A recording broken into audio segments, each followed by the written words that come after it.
Hola, ¿qué tal? Soy María Concepción Álvarez Gómez y soy profesora tutora y secretaria del Centro Asociado a la UNED en Ourense. En primer lugar, quiero dar las gracias a los organizadores de estas jornadas por haberme invitado a participar en las mismas con esta ponencia en la que voy a intentar daros unas pequeñas pinceladas sobre lo que fue el movimiento democrático de mujeres en Galicia. Como os podéis imaginar, la aparición del movimiento feminista en Galicia se vio lastrada por la ausencia de grandes centros urbanos con una fuerte capacidad para generar empleos en los sectores secundario y terciario, el peso del sector agrario, el predominio de una mentalidad tradicional y el escaso dinamismo a la hora de incorporar las reflexiones teóricas y la práctica ensayada en otras zonas del Estado más desarrolladas. Más allá de este carácter tardío, la cronología de la segunda ola feminista no difiere de modo sustantivo de la comúnmente aceptada a nivel general. Una fase de gestación caracterizada prácticamente por la completa ausencia de iniciativas de signo femenino de relevancia que se extendería hasta 1975. La fase de eclosión y de posterior apogeo entre 1975 y 79 y la fase de la ruptura organizativa, de declive de la acción colectiva del movimiento y de transformación entre 1979-80 y mediados de esta década de los años 80, que dará paso a una etapa caracterizada por la redefinición constante de objetivos y de replanteamiento de la acción colectiva de las mujeres. Por lo que respecta al feminismo abierto a la doble militancia, cabe destacar que si la expansión del movimiento democrático de mujeres por la geografía española fue lenta, Galicia no podía ser la excepción. Amparo Moreno afirma que el movimiento estaba implantado desde 1968, principalmente en Vigo, Ferrol, Ourense y La Coruña, y ha llevado a cabo importantes trabajos tanto entre mujeres trabajadoras de empresas o marisqueras como en tareas de solidaridad con obreros en lucha, en alusión a lo que serían los episodios de protesta en Bazán. No obstante, en realidad, el funcionamiento efectivo de algunos grupos, caso del ourensano, es bastante más tardío de lo que apunta esta militante feminista. En Vigo, podemos ver, su nacimiento aparece ligado a la figura de la valenciana Carmen Segurana, que llegó a la ciudad olívica en 1969 para cuidar de una hermana enferma, tomando contacto con los comunistas Carlos Barros y Carlos Núñez. Más tarde entró a trabajar en Censa con el encargo de organizar el movimiento democrático de mujeres, renunciando inicialmente a desarrollar su labor en los sindicatos por disciplina al partido, aunque la captación de afiliadas se desarrolló con mucha lentitud hasta principios de los años 70. Una de sus militantes más singulares será Margarita Rodríguez Montes, representante sindical en la empresa Manuel Álvarez, detenida con ocasión de los paros en esta emblemática empresa viguesa. Todavía más tardía sería su constitución en Lugo, donde no se organizó hasta 1976 de la mano de mujeres como Blanca Rodríguez Pazos, Sara Labau y Teresa Maseda. En A Coruña podemos recordar a María Luz Somoza Pardo, Teresa Varela y Josefa Méndez, mientras que en Ferrol tuvo un papel destacado Rosario Alabou Albors, vinculada al PC, y en Pontevedra Emma González. En la provincia de Ourense, donde disponemos de un mayor número de fuentes para realizar un seguimiento detallado de su trayectoria, comenzó a organizarse muy tardíamente, en 1975, y por iniciativa de dos mujeres enviadas por la dirección del PC,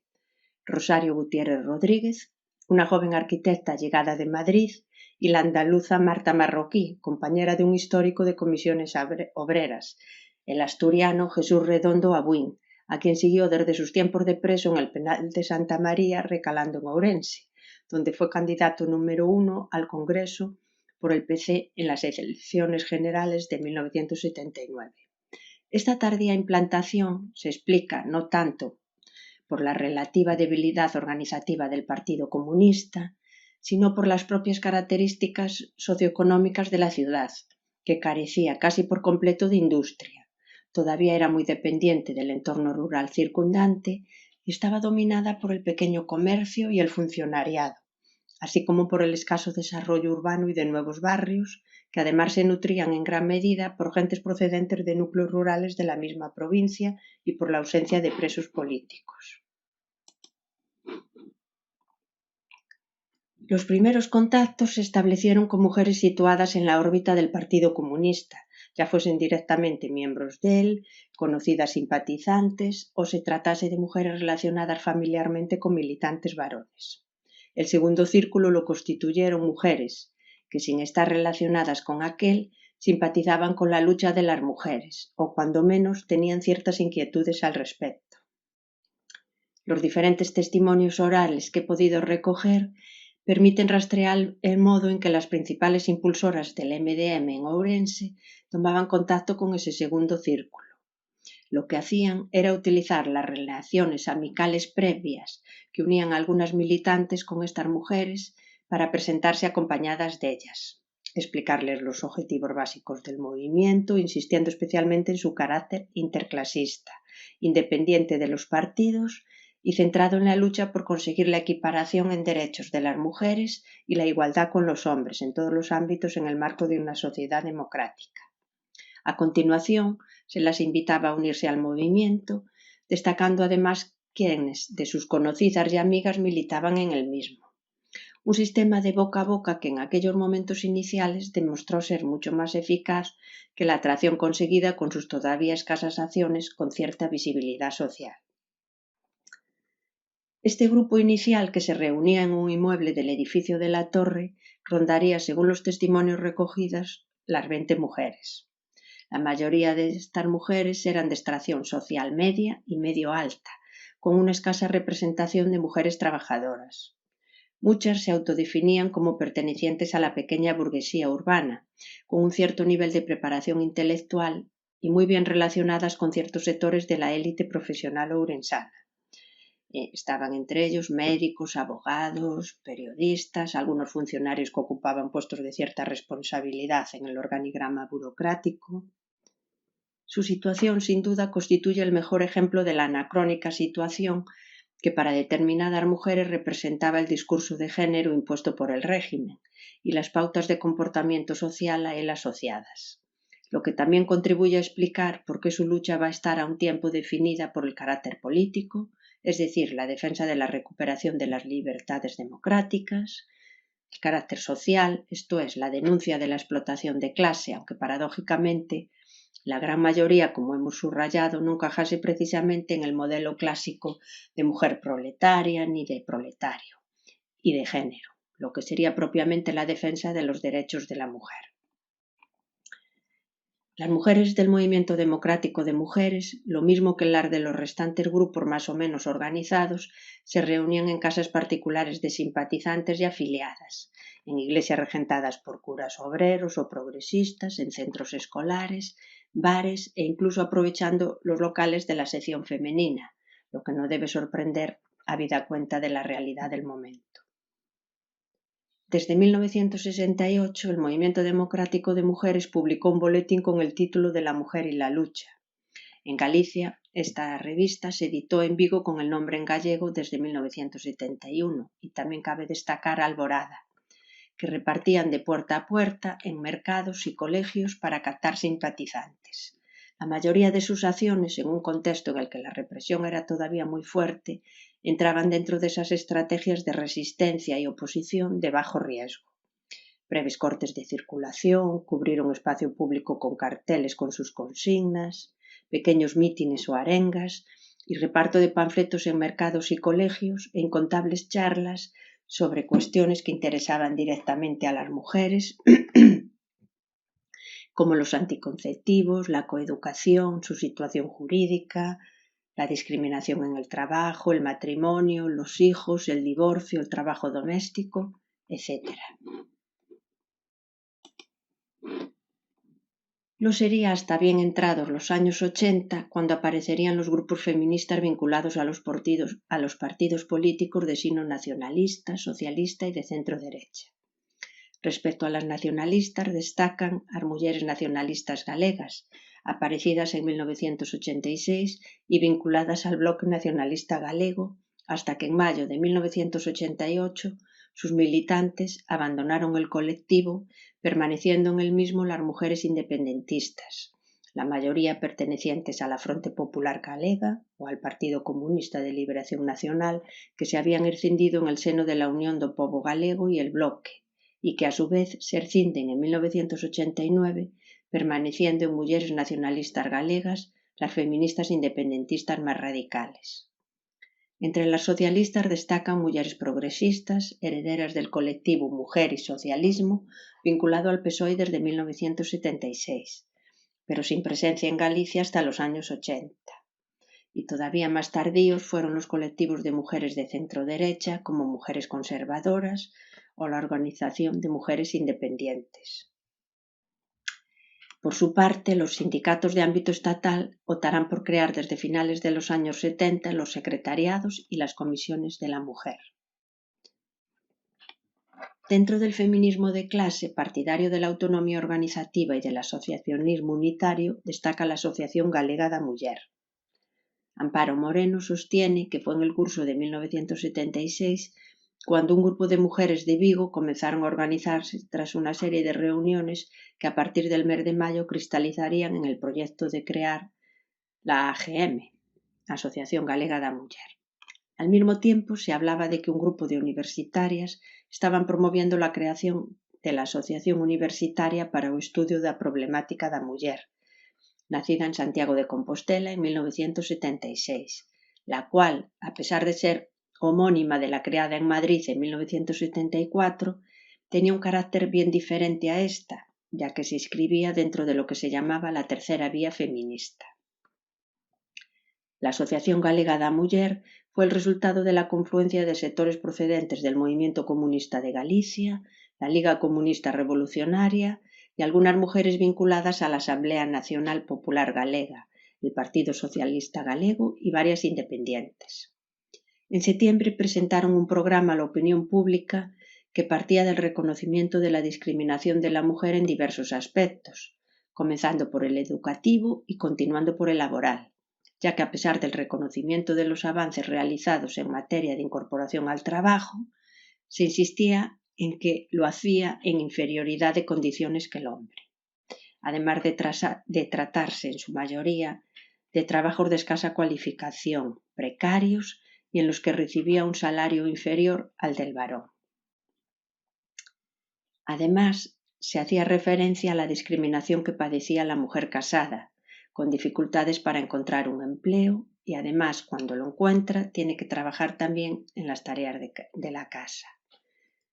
Este escenario se veía agravado en el caso de Galicia, donde a la escasa diversificación del tejido industrial había que sumar los problemas derivados de la fuerte migración, la situación de la mujer campesina y de la mujer del mar y los típicos problemas de la maternidad. Pues como se señalaba en dicho programa, en la actual situación la mujer ni siquiera puede controlar el número de hijos que desearía tener, debido a la falta de información sexual y a la falta de planificación familiar. Esta situación de discriminación constituía el eje central de su discurso, por lo que invitaba a todas las mujeres gallegas a unirse a la Asociación Galega da Muller, en defensa de una plataforma reivindicativa nucleada en torno a 5 grandes cuestiones. En primer lugar, la defensa del libre acceso de la mujer al trabajo en condiciones de igualdad con el hombre, sin trabas discriminatorias por concepto de maternidad, estado civil o sexo, y con igualdad de salario. Tal igualdad solo sería posible, además, si se creaban las condiciones materiales suficientes, como guarderías escolares, comedores, lavanderías públicas, etc. Todo ello a cargo del Estado, para que la mujer pueda tener continuidad en el trabajo productivo y no se vea obligado a sustituirlo por la realización de las tareas domésticas o el cuidado de los hijos. En segundo lugar, se pedía el establecimiento de una educación igualitaria para hombres y mujeres en todos los grados y niveles de la enseñanza, la supresión de la separación por sexos en las aulas y la eliminación de las asignaturas que discriminaban a la mujer. En tercer lugar, se demandaba la abolición de todas las leyes discriminatorias para la mujer en todos los ámbitos de la vida social, familiar, privada o pública y la eliminación de la doble moral imperante. En cuarto lugar, reclamaban una amplia información sobre la sexualidad y métodos anticonceptivos, de modo que las mujeres que así lo quieran puedan controlar el número de hijos que desean tener y revisiones médicas a cargo de la seguridad social, y finalmente también exigían que la mujer dejase de utilizarse como reclamo publicitario en los medios de comunicación de masas. Marcando diferencias con el MDM, la Asociación Galega da Muller se definía como feminista, autónoma, independiente de los partidos políticos y de los hombres, y unitaria. Y de hecho en su seno coexistían corrientes feministas y políticas diversas. Enseguida logró constituir algunos núcleos de cierta relevancia en A Coruña, Santiago, Pontevedra y Vigo, y ya otros de menor entidad en Ourense, Ferrol, Lalín, Vilagarcía y Lugo. Ya antes, todo esto antes de finalizar 1977, organizándose mediante asambleas, tertulias y comisiones de trabajo en cada localidad. La situación de violencia padecida por las mujeres fue denunciada en la prensa por figuras como María Xosé Queizán, que aludía a la opresión específica de que eran objeto a lo largo de la historia, reforzada por un sistema educativo que le negaba la independencia y la relegaba al papel sumiso de madre y trabajadora doméstica, reforzando así su dependencia financiera y profesional del varón, y por la imposición de un tipo de sexualidad que aproveita somente ao varón e unhas maternidades non desexadas. Isto último, además de un ataque contra su libertad, también suponía un atentado contra su vida y su salud al verse obligada por ignorancia de su propio cuerpo y por la falta de información y de métodos anticonceptivos a abortar sin garantías médicas. A ello se añadía su condición de víctimas de la violencia masculina, en particular de las violaciones y los abusos sexuales, incluso en el seno del hogar, pero también de las agresiones físicas que casi siempre quedaban impunes. En un primer momento, las discusiones giraron en torno a cuestiones como si la mujer constituía o no una clase social, la doble militancia, los pros y contras de la organización en un partido político feminista y la asistencia o no de hombres a los actos públicos organizados. Pero ese mismo año se dio a conocer un nuevo manifiesto en el que recogía lo esencial del programa anterior, a la vez que denunciaba el oportunismo electoral de aquellas formaciones políticas, que bien presionadas por sus propias militantes, bien sin más intención que la de atraer el voto feminista, se mostraban dispuestas a incluir en sus programas reivindicaciones relativas al problema de la mujer, pero que no contemplaban este más que en sus aspectos formales. En este sentido, reconocían que si bien ello podía servir para que más gente participase y asumiese algunas de las reivindicaciones que la Asociación Galega da Muller planteaba, en contrapartida ello podía conducir a hacer creer que el problema de la mujer consiste precisamente en eso, en la consecución de unas pocas mejoras, en el cambio de unas pocas leyes injustas. La lucha de la mujer no podía concluir, a su juicio, en el logro de anticonceptivos ni en la consecución del aborto, sino que solo a través de la lucha específicamente feminista sería posible la eliminación de los privilegios del hombre, en base a los cuales consigue afirmar su superioridad sobre la mujer, de la división sexual del trabajo y de la sociedad patriarcal, que niega a la mujer el derecho elemental a disponer libremente de su cuerpo, contribuyendo en definitiva a la creación de una sociedad donde la explotación de la mujer por el hombre y también del hombre por el hombre sea algo desconocido. Un año más tarde, en 1978, se produjo la escisión del Grupo Feministas Independentes Galegas, a FIGA, abanderado por la propia María Xosé Queizán, Pascuala Campos y Ana Fernández Puentes, y que representa la aparición del feminismo radical en Galicia, definido por su naturaleza feminista y nacionalista. El Grupo Feministas Independentes Galegas recogía la tradición de buena parte del feminismo independiente gallego y en sus orígenes daba cabida a diferentes corrientes ideológicas que, ya bien entrados en los años 80, acabarían siguiendo trayectorias diferentes en las que ahora no vamos a entrar. Por otro lado, no podemos olvidar que la debilidad del feminismo gallego explica que mujeres de las más variadas procedencias ideológicas se vieran impelidas a organizar en diversos contextos urbanos grupos de mujeres que actuaban de forma unitaria, de forma meramente coyuntural, para intentar potenciar este movimiento. Fue lo que ocurrió, por ejemplo, en 1978 con el Grupo de Mujeres de Lugo, sucesivamente transformado en Asamblea Feminista de Lugo y Colectivo de Mujeres de Lugo, que si en un principio registró una cierta actividad, poco a poco fueron decayendo sus iniciativas, salvo en lo que a la celebración del Día de la Mujer Trabajadora se refiere. Además de estos grupos, en julio de 1976 se presentó en Santiago de Compostela unha coordinadora galega de asociacións legais da muller, como intento de aglutinar a nivel de Galicia todas as agrupaciones legales de mujeres trabajadoras, entre las que estaban las asociaciones de mujeres trabajadoras y amas de hogar de La Coruña, la Asociación de Mujeres de Ferrol y Comarca, asociaciones de amas de hogar de Vigo, asociaciones de mujeres de Ourense y Asociación Galega de Consumidoras.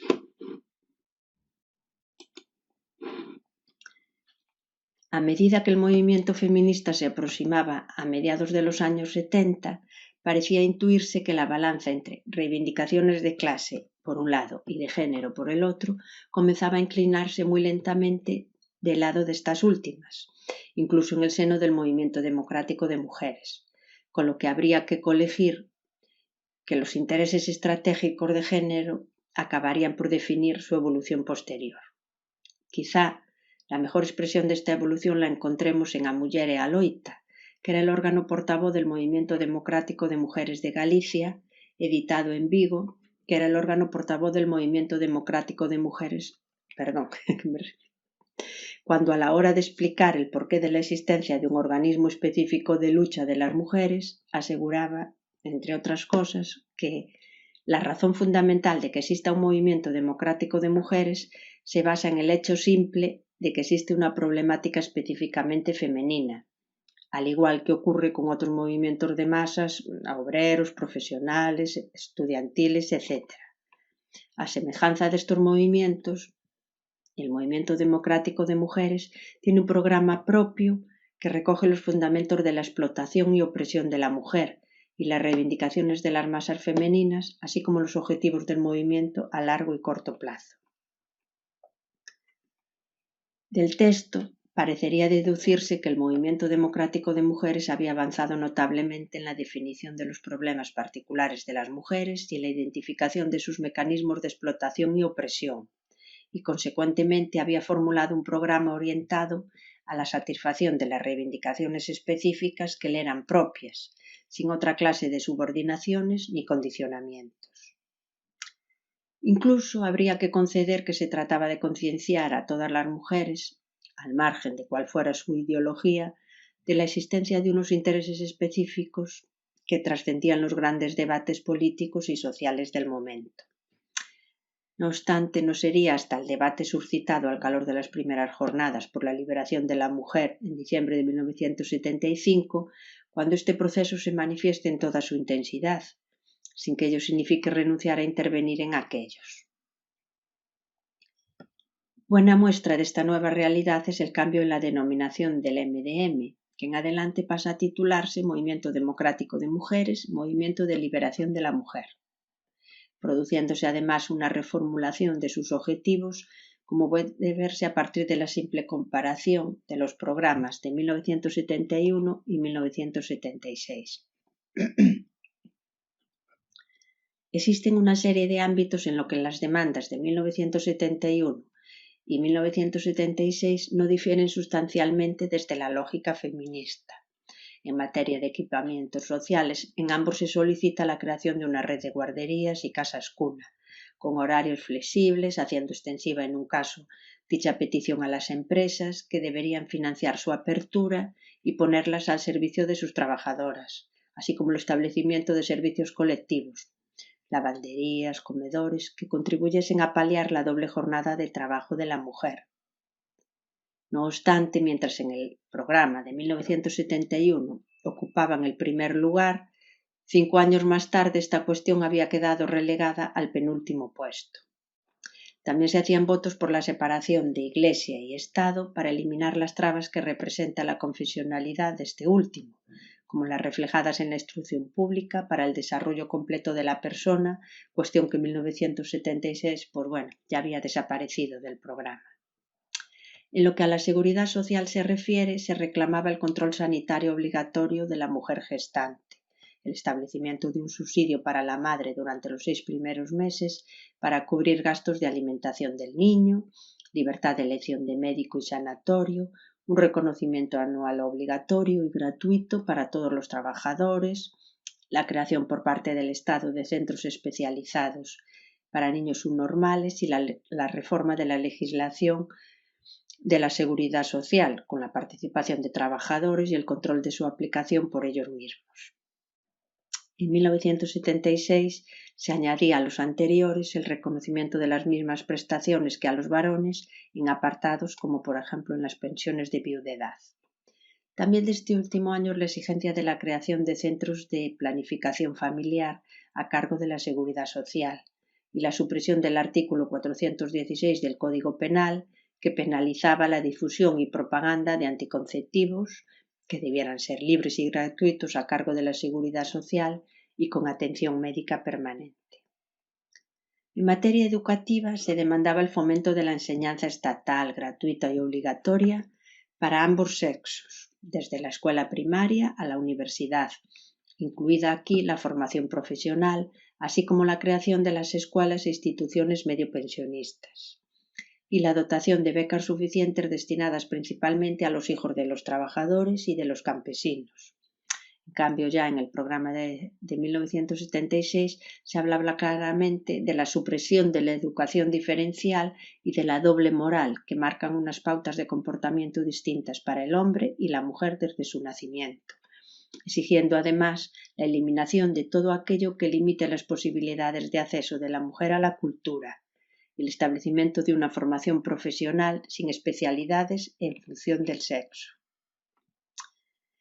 También se reclamaba la desaparición de la utilización que se hacía de la mujer como objeto sexual y su manipulación en los medios de comunicación social.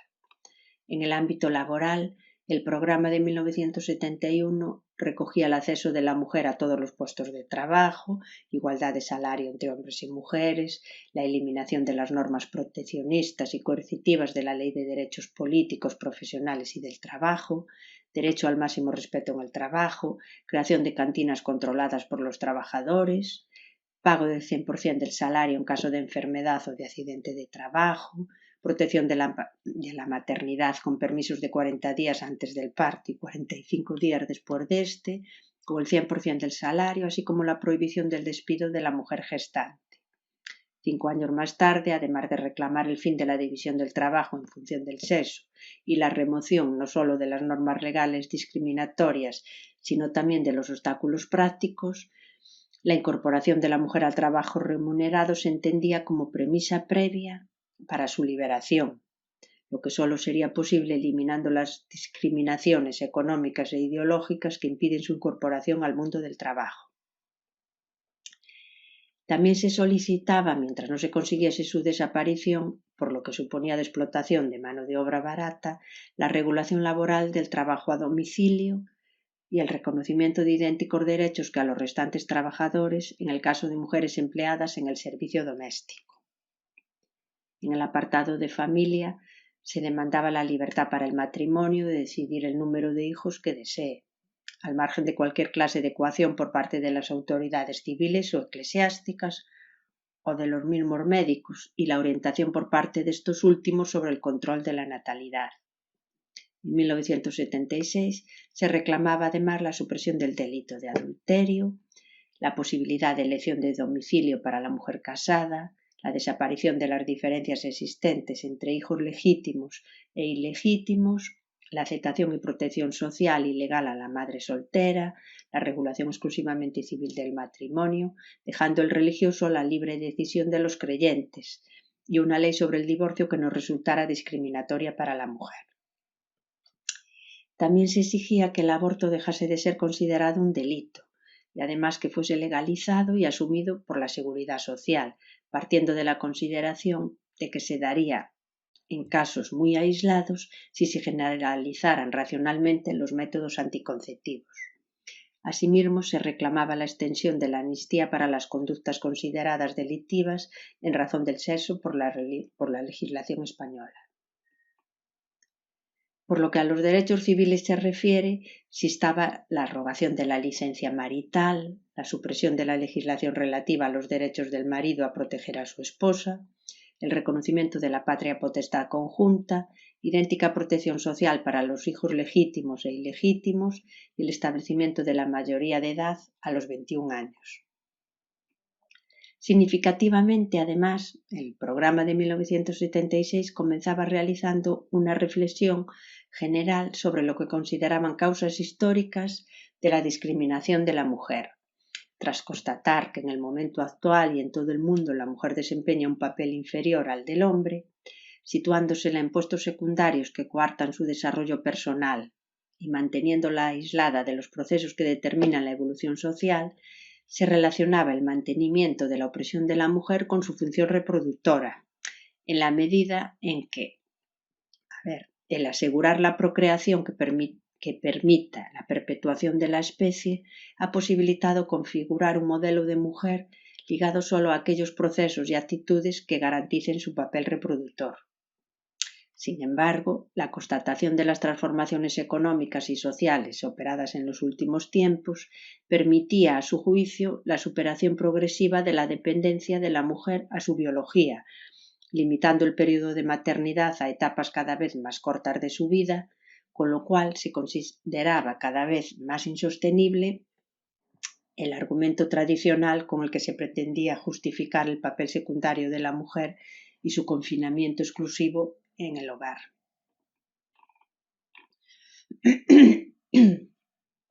No obstante, este papel reproductor y por consiguiente la discriminación femenina también estaba vinculado a la necesidad de asegurar la continuidad de la propiedad y de garantizar su transmisión legítima a través de los hijos, elemento central del sometimiento de la mujer, de la eliminación de su capacidad de decisión y de su aislamiento de cualquier transformación social. Como es lógico, se vinculaba la asunción de este papel por parte de la mujer con la construcción de un aparato ideológico orientado a justificar la realización de la mujer como persona a través de los hijos y el mantenimiento del hogar, lo que conducía a una particular concepción de la relación hombre-mujer en el marco social que constituía la más firme garantía de que la ideología y el poder político dominante en cada momento histórico puedan afianzarse y así asegurar su continuidad. Esta opresión específica de la mujer quedaría afirmada a través del modelo educativo y legislativo vigente, que garantizaría el mantenimiento de un sistema moral y de costumbres heredado que degradaba el desarrollo psicológico e intelectual de la mujer y la mantiene apartada del trabajo asalariado, asegurando así su dependencia económica y su aislamiento social. Pero si este era el punto de partida de un diagnóstico extensible a otros países, en el caso de España, el carácter represivo del régimen se había traducido en el mantenimiento de una situación de atraso y opresión todavía más acentuada, en la medida en que se decía que durante 40 años el franquismo ha negado sistemáticamente la libertad y los derechos fundamentales del individuo, en un esfuerzo constante por despolitizar la sociedad, única solución para mantenerse como lo ha hecho. Ha reducido los intereses del ciudadano a los más bajos niveles, incluso estos ha sido incapaz de satisfacerlos adecuadamente. Su permanencia en el poder ha sido posible por el cotidiano ejercicio de la violencia y de la represión. Si bien esta realidad no era exclusiva de las mujeres, lo cierto es que repercutía de forma más profunda y negativa en ellas, debido a su posición marginal en el ámbito social, político y económico, supeditándosela a la autoridad del varón y convirtiéndola en instrumento de perpetuación del sistema establecido. El sistema educativo español, a través de la imposición de asignaturas femeninas en el currículum escolar, el establecimiento de un servicio social obligatorio y la existencia de una formación profesional discriminatoria, estaban orientados a la consecución del objetivo fundamental de no permitir que la mujer sea parte de la única profesión que el régimen le ha asignado, esposa, madre y celoso guardián de su hogar. Precisamente por ello, por tratarse de una cuestión de indudables raíces ideológicas, también se consideraba necesario desarrollar un fuerte trabajo de concienciación que facilite la transformación de las relaciones hombre-mujer sobre las bases de una auténtica igualdad. Sin embargo, y a pesar de esa sublimación de los roles femeninos tradicionales, el régimen ni siquiera reconocía la función de madre en igualdad con el varón, al otorgar a éste la patria potestad sobre los hijos, a la vez que reforzaba la subordinación de la mujer en cuanto contraía matrimonio. Por otro lado, los tímidos avances que a la altura de 1976 se habían producido en materia de incorporación de la mujer casada al trabajo no derivaban de la toma de conciencia de que este era un paso previo y necesario para su liberación, sino que tenía un carácter subsidiario y temporal, y era el producto de una decisión forzada, derivada de la escasez de recursos económicos para sacar adelante a su familia, con lo cual la mujer se veía sometida a una doble jornada dentro y fuera del hogar. Todavía más significativos son los avances derivados de la explícita definición como feminista del Movimiento Democrático de Mujeres, Movimiento de Liberación de la Mujer, en tanto su objetivo es luchar contra la discriminación de la mujer y sobre todo de los cambios en la propia consideración de la lucha feminista. Si 5 años atrás aún aparecía indisolublemente ligada a la hermandad con otros colectivos para derribar al régimen dictatorial, ahora exige una respuesta de masas, ya que se consideraba que solo la asunción por parte de la gran mayoría de mujeres de su situación de oprimidas va a hacer posible eliminar, de hecho, las discriminaciones que pesan hoy sobre ellas. Y por tanto se concluía señalando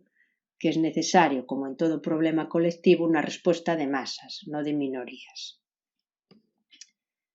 Con todo, los límites seguían siendo evidentes, pues en la medida en que se seguía vinculando la plena emancipación de la mujer al establecimiento de unas condiciones políticas, económicas y sociales que posibiliten avanzar en el camino hacia su liberación. La derivada lógica seguía siendo la imposibilidad de separar por completo lucha feminista y lucha política. De hecho, el discurso oficial seguía siendo el de que ello no suponía posponer la lucha y dejar las reivindicaciones femeninas postergadas ni diluidas en la lucha política. Pero lo cierto es que para el Movimiento Democrático de Mujeres, Movimiento de Liberación de la Mujer, en aquel marco predemocrático, la implantación de un sistema de libertades seguía siendo la reivindicación política prioritaria y objetivamente feminista, por la que deben luchar las masas femeninas, pues se decía que solo con la transformación de las actuales estructuras sociales, políticas, económicas e ideológicas se darán las condiciones objetivas necesarias para construir una nueva sociedad en la que ningún ser pueda realizarse a costa de otro. El Movimiento Democrático de Mujeres, Movimiento de Liberación de la Mujer, se autodefinía a sí mismo comunitario y pluralista, en la medida en que daba cabida a mujeres de diferentes ideologías y creencias, lo que unido a su consideración de movimiento de masas le confería en teoría un carácter interclasista. A la vez, y siempre con perspectiva de abanderar la creación de un movimiento feminista de masas, se aseguraba luchar por la unidad de todos los grupos feministas. De nuevo nos encontramos con grandes dificultades a la hora de intentar establecer si este tránsito hacia una mayor predisposición a trabajar en clave estratégica de género responde, por un lado, a decisiones endógenas, fruto de una evolución natural resultante de la interacción de sus afiliadas con mujeres fuera de su órbita, o bien a resoluciones exógenas, producto de una percepción que conduce a prestar cada vez más atención a las demandas surgidas en torno a la resolución de los problemas específicamente femeninos por el interés en subordinar la potencial fuerza movilizadora que se genera a su alrededor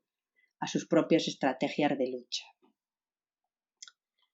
La referencia a los otros movimientos de masas, el obrero, el estudiantil o el de los diferentes sectores profesionales, parece situarnos una vez más en la órbita de la estrategia del PC de ampliar su presencia en diversos colectivos sociales. Esto no es óbice para valorar positivamente en clave feminista esta atención, en la medida en que significa situar a las reivindicaciones de las mujeres en pie de igualdad con la de esos colectivos, algunos de ellos como sucedía con el movimiento obrero, de una mayor tradición en la organización de la acción colectiva. Por otro lado, esta mayor atención no supone dejar de lado la preocupación por las labores solidarias, por ejemplo, con los reiterados llamamientos a favor de los detenidos y de los despedidos como producto de la conflictividad obrera que venía afectando especialmente a las ciudades de Vigo y Ferrol. Ahora bien, la cuestión clave no solo reside en determinar si puede hablarse de una evolución endógena o es la propia dirección del PC la que estimula esta orientación para ampliar su presencia en los movimientos de masas.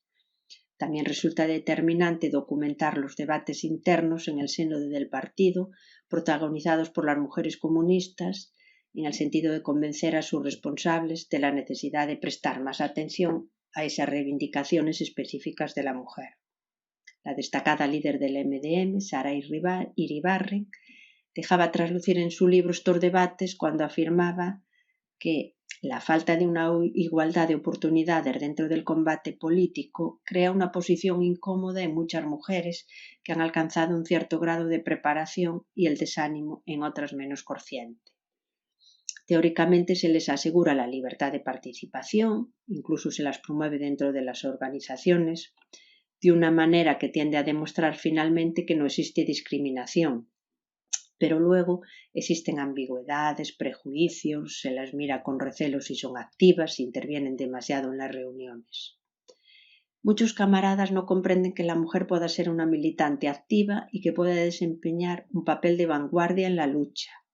Una posición clara del partido a este respecto facilitaría la actividad de las mujeres que desean participar plenamente en su seno en las tareas revolucionarias. A su juicio, todavía resultaba mucho más preocupante el hecho de que aquellas mujeres que habían alcanzado posiciones de responsabilidad en el partido acabasen derivando hacia posiciones antifeministas por miedo a perder la aceptación del hombre, desentendiéndose así de los problemas específicos de la mujer, porque la opresión femenina les recuerda a la suya propia y les hiere como un obstáculo a su propia conciencia de mujeres liberadas.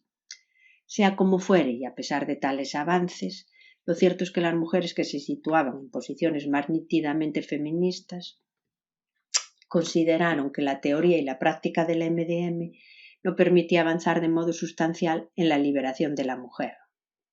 A partir de estos presupuestos comenzaron a organizarse grupos reducidos de autoconciencia y discusión que carecían de estructura organizativa y proyección pública, quedando restringidos por lo menos hasta los primeros años 70 a las dos grandes capitales del Estado, Madrid y Barcelona, aunque desde mediados de esa década las cosas cambiarían de modo acelerado en las principales ciudades del Estado, incluidas aquí las gallegas. De hecho, en el caso que nos ocupa, esa evolución hacia posiciones más nítidamente feministas no debió de ser ajena a la aparición de organizaciones como la Asociación Galega da Muller, en la cual, como vimos, este tipo de reivindicaciones tenían un mayor protagonismo y que competían con el MDM por la dirección del movimiento feminista. Sea como fuere, en adelante no resultó infrecuente ver a ambas plataformas, AGM y MDM, organizando campañas conjuntas, como una desarrollada en 1978 bajo el lema de a liberdade de ser nai pasa pola liberdade de non selo, en demanda del reconocimiento del derecho al aborto, o la asistencia a las jornadas organizadas por la AGM en abril de ese mismo año en la capital gallega, con el objetivo de potenciar en Galicia el todavía minoritario movimiento feminista de representantes del MDM de Vigo y de Orense. Además, el Movimiento Democrático de Mujeres de Galicia elaboró un programa específico que, partiendo de las líneas maestras de 1976, pretendía acomodarlo a la realidad específica gallega. Dicho programa comenzaba realizando un sintético pero acertado diagnóstico de la situación de la mujer en Galicia, primero desde el punto de vista general y a continuación diferenciando entre el mundo rural, el marinero y el urbano. Respecto al primero, se partía de un contexto de discriminación desde la infancia, al ser sometida desde la propia familia y en los centros escolares a una educación tendente a convertirla en un ciudadano de segundo orden, limitando la mayor parte de su actividad hacia las tareas domésticas y maternales, que se esperan de ser las que fundamentalmente desempeñe. Esta realidad contrastaba con la cada vez mayor incorporación de mujeres al mundo del trabajo, no como resultado de una nueva concepción de su papel en la sociedad, sino como producto de las exigencias de la propia lógica capitalista y del mercado. Por el contrario, en las zonas rurales insistían en que gran parte de la actividad económica y de todo tipo seguía pivotando sobre la mujer. Sin embargo, se le define social y legalmente como esposa o hija de algún varón que con frecuencia pasa incluso años fuera de la aldea, a pesar de que ella llevaba el peso de la casa y era la encargada de cumplir con las obligaciones tributarias. En el caso de las mujeres marineras, en su mayoría pertenecientes al sector marisquero, y a pesar de la importancia que tenía este en el conjunto de la producción, se afirmaba que la sociedad no le reconoce siquiera el participar con plenos derechos en las cofradías de pescadores, que si hoy podemos decir que no atienden en general los intereses de los trabajadores del mar, su desatención y desprecio es total para con las mujeres marineras. En lo que respecta al mundo urbano, los principales problemas se centraban en las dificultades para conseguir un puesto de trabajo, situación que se agrava en el caso de estar casada. En el supuesto de las mujeres trabajadoras, su actividad se concentraba en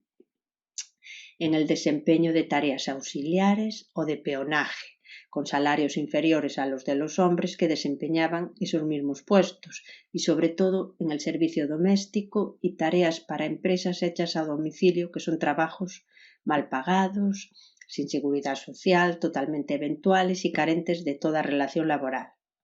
A ello habría que añadir los problemas derivados de su inferior cualificación, que redundaban todavía más en sus menores oportunidades laborales,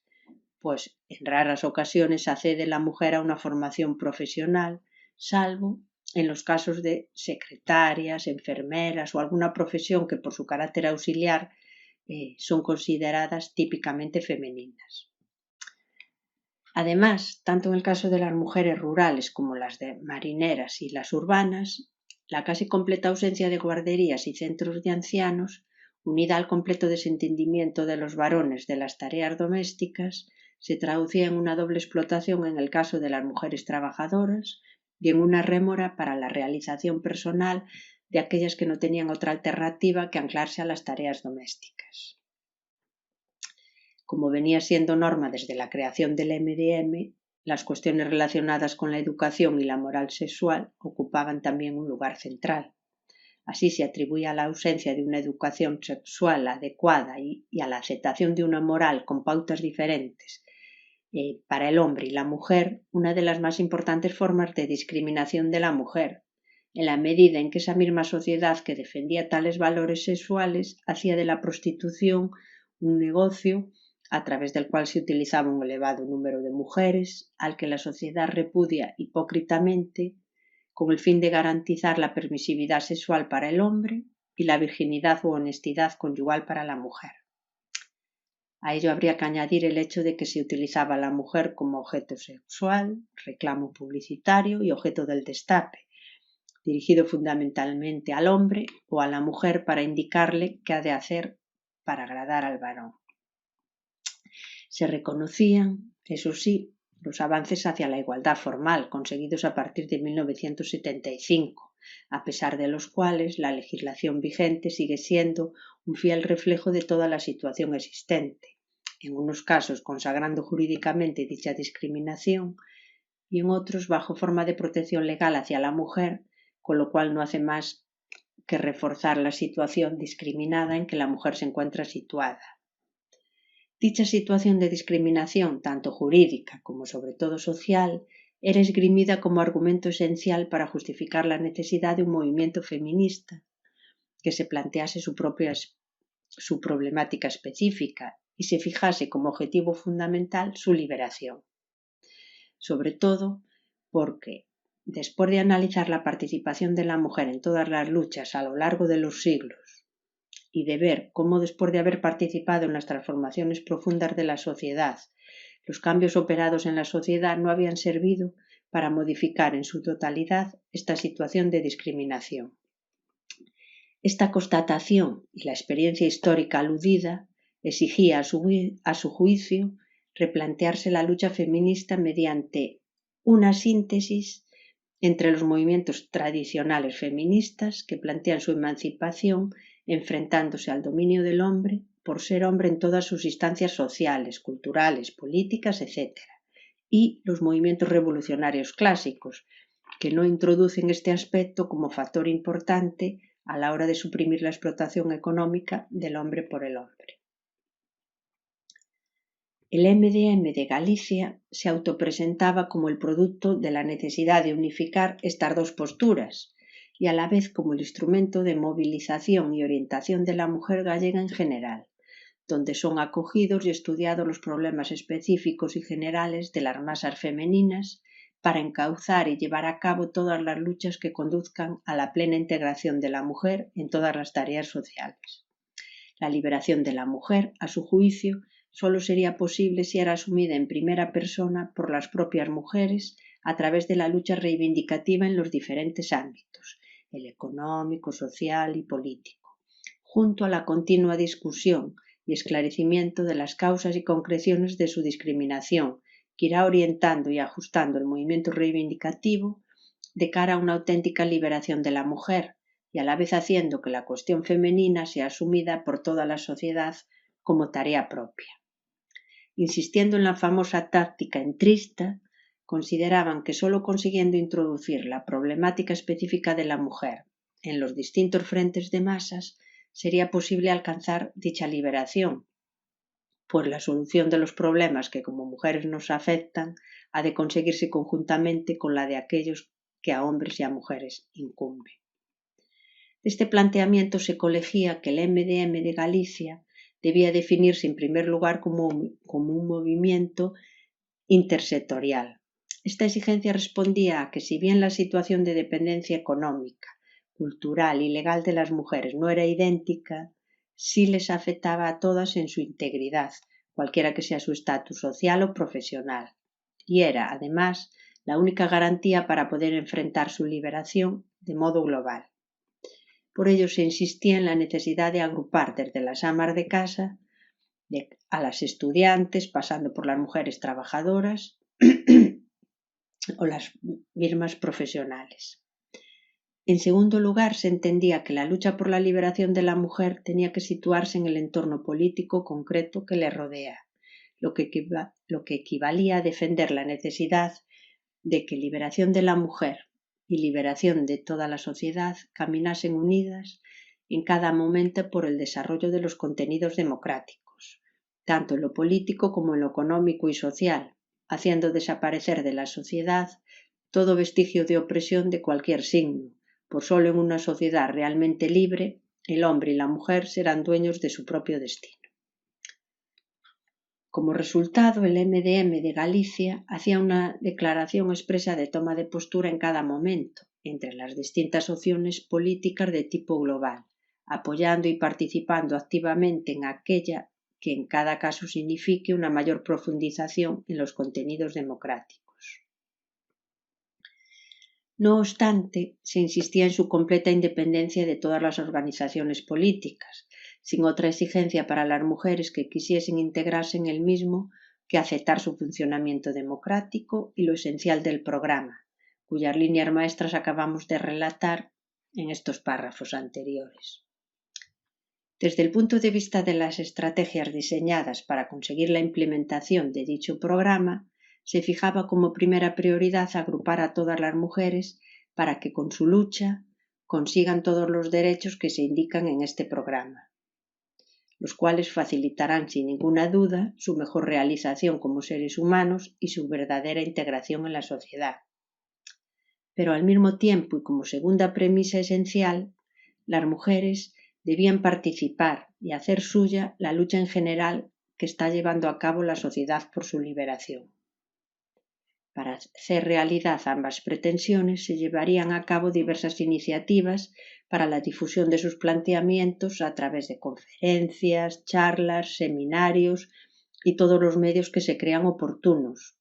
y a la vez intentarían organizar secciones del MDM, Movimiento de Derechos de la Mujer Gallega, en los barrios, fábricas, oficinas, universidad y en todos los sitios donde se encuentre la mujer, para estudiar, discutir, encauzar y llevar a cabo todas las acciones que conduzcan a la obtención de estos derechos. Finalmente se reconocía de forma explícita que su programa solo podía alcanzarse en el marco de un sistema democrático.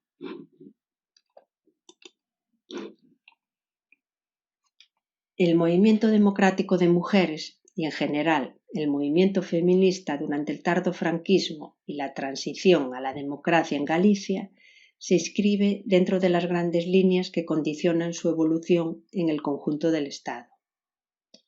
En consecuencia, su trayectoria se ve matizada por la existencia de unas notas diferenciales, producto en esencia de dos grandes tipos de factores. Por un lado, la mayor o menor capacidad organizativa y las expectativas particulares de sus líderes y militantes más activas. Por otro, la estructura económica y social en la que se desenvuelve, en un territorio caracterizado por el escaso desarrollo económico industrial y de servicios, la presencia de contados centros urbanos y el consiguiente predominio del mundo rural y el peso de una mentalidad tradicional poco receptiva a las corrientes ideológicas de signo progresista, en especial en lo que a las cuestiones de género se refiere. Estas características, comunes a todo el territorio gallego, se ven acentuadas en las provincias interiores, por lo que no debe extrañar que su aparición sea bastante más tardía que en otros puntos del Estado. En no pocos aspectos subordinado a estrategias políticas exógenas, con sus primeras impulsoras formadas fuera de su geografía y en las que en un primer momento parece que predominan las reivindicaciones no estrictamente feministas. Además, el limitado activismo mostrado por la oposición antifranquista durante los estertores del régimen resultó un obstáculo para que pudieran confluir en el MDM los tres grandes aportes que pueden rastrearse con nitidez en otros puntos del Estado. Mujeres de preso, militantes antifascistas de los tiempos de la Guerra Civil y mujeres que fueron construyendo su imaginario antifranquista a partir del rechazo de la dictadura, ya fuera por su negación de las libertades, por la perpetuación de la discriminación femenina o por ambos elementos a la vez. En todo caso, su existencia no puede entenderse al margen de dos grandes grupos de factores. Por un lado, las grandes transformaciones culturales surgidas de la Revolución de 1968 y, en particular, de la nueva sensibilidad e intersubjetividad que acompañan a esos nuevos movimientos sociales y que, en definitiva, suponen introducir lo micro y lo individual frente a las pretensiones de globalidad y totalidad que acompañaban a los tradicionales. Por otro, de la percepción del PC de que el creciente protagonismo de las mujeres en el contexto del resurgimiento del movimiento obrero hacía necesario aprovechar su potencial e ir más allá de las que hasta entonces habían sido sus funciones tradicionales, apoyo a presos y la cobertura del propio partido, según refleja el boletín clandestino editado en Madrid desde 1959 con el expresivo título de Mujer. Como consecuencia de ello y de la propia estructura de oportunidades políticas vigente, se produjo una ampliación de dichas funciones en una doble dirección.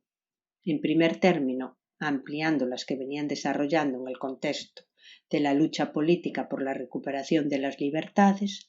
ya no se trataba únicamente de llevar alimentos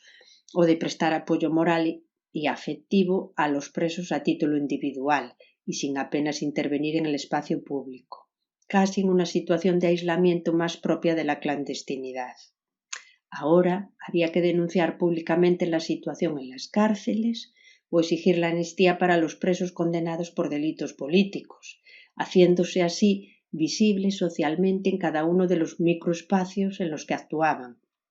toda vez que la fuerte censura impedía la mayoría de las veces que sus acciones trascendiesen este reducido marco. En segundo término, extendiéndolas a aquellas más de tipo social, campañas contra la carestía de la vida, peticiones de aumento de los salarios, críticas por la falta de equipamientos y servicios básicos en los barrios, denuncias relacionadas con el problema de la droga y la marginalidad y, naturalmente, la amplia gama de cuestiones relativas a la desigualdad de la mujer en los diferentes ámbitos, ya fuera el jurídico, social, familiar, laboral, educativo, etc. Desde esta perspectiva no puede negarse que el movimiento lo mismo presenta luces que sombras. En primer lugar, la notable fragmentación organizativa y las disensiones teóricas lastraron las posibilidades de ejercer una más efectiva influencia desde el punto de vista político-institucional en el proceso de cambio experimentado por España durante aquellos años, debido a la ausencia de una línea estratégica clara y de una nítida definición de objetivos comúnmente compartidos y, sobre todo, de lo relativo a su priorización. Esto se percibe con mayor claridad contemplando en su conjunto el espacio gallego, por si bien en un principio los diversos grupos de mujeres se centraron en consolidar espacios de discusión feminista que a la larga acabarían provocando la diversificación de tendencias, ello no impidió la aparición de coordinadoras feministas y la organización de campañas unitarias en los años de apogeo, en especial alrededor de los dos grandes ejes de lucha, el divorcio y el aborto. Además, el movimiento de mujeres hizo gala de un notable dinamismo y viveza que incluso posibilitó experimentar variadas formas de acción y tácticas y estrategias de lo más diverso. Es verdad que esto último es común a muchos de los denominados nuevos movimientos sociales, pero lo cierto es que cualquiera que sea nuestro espacio geográfico de referencia supuso una clara ruptura con la complaciente práctica del consenso mitificada durante aquellos años, debido a la espiral creciente de reivindicaciones que generaba la resolución de una de ellas y al mucho camino que quedaba y todavía queda por recorrer hasta la consecución de una verdadera igualdad real.